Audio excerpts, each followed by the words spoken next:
Benvenute a tutte, benvenuti a tutti.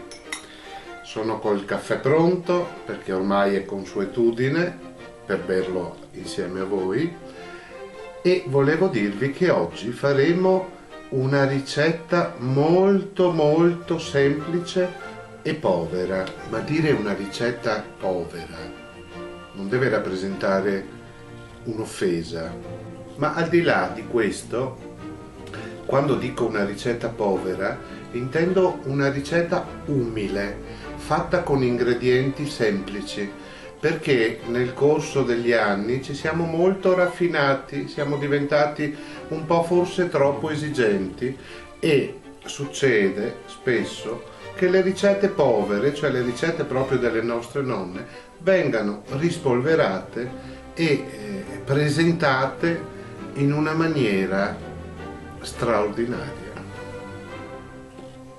Straordinarie erano anche le uova alla purgatorio che faceva mia nonna. Logicamente io avevo due nonne, come tutti voi, una nonna paterna e una nonna materna. La mia nonna materna era della Campania e le uova alla purgatorio sono di origine campana. L'altra mia nonna, la mia nonna paterna, bellissima nonna, era nata ad Innsbruck e non aveva, a dire la verità, molto la passione della cucina, però aveva tante altre doti. Il caffè l'abbiamo bevuto e ora possiamo passare alla nostra ricetta. Ed ecco gli ingredienti di oggi: un goccio d'olio d'oliva, 2 patate, rosmarino, un po' d'aglio, origano, sale e, logicamente, uova freschissime. Innanzitutto sbucciamo le 2 patate. Le uova alla purgatorio rappresentano le anime nel purgatorio, dove il purgatorio è rappresentato dal pomodoro, che rappresenta il fuoco, le fiamme, il calore, e le uova rappresentano le anime.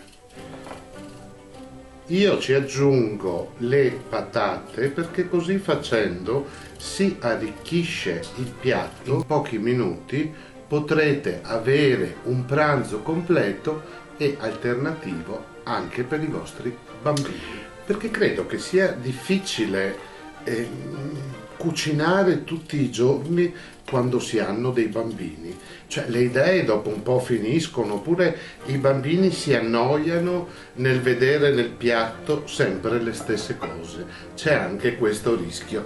Ecco, le patate sono praticamente sbucciate, le dobbiamo tagliare una volta sciacquate e pulite. In questa maniera qui adesso vi faccio vedere. Dopo aver dorato un po' di aglio, o se preferite sostituite all'aglio la cipolla, adagiamo le patate che abbiamo tagliato in questo modo.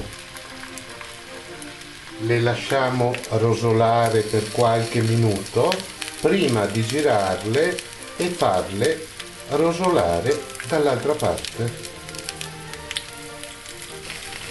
Aggiungiamo un po' di sale e qualche fogliolina di rosmarino.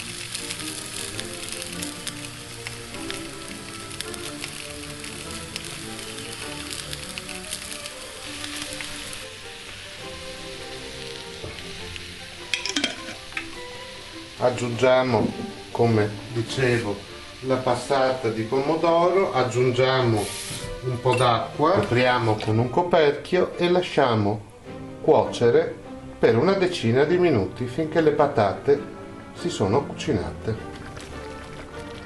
Le patate sono quasi cotte.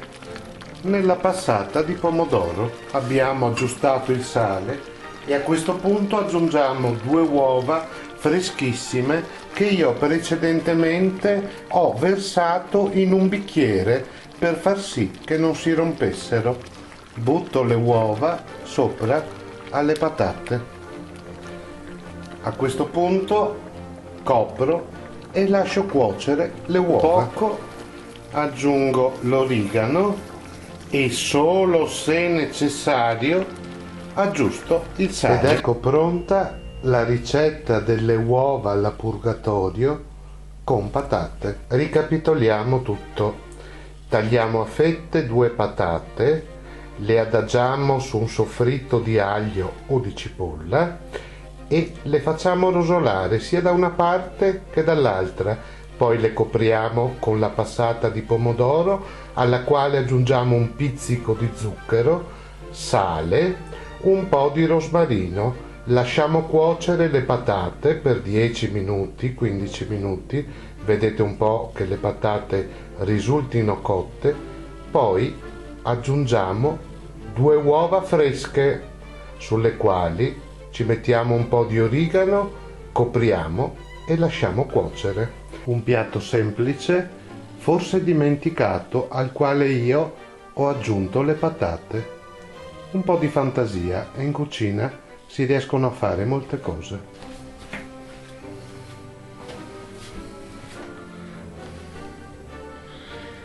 Un profumo unico.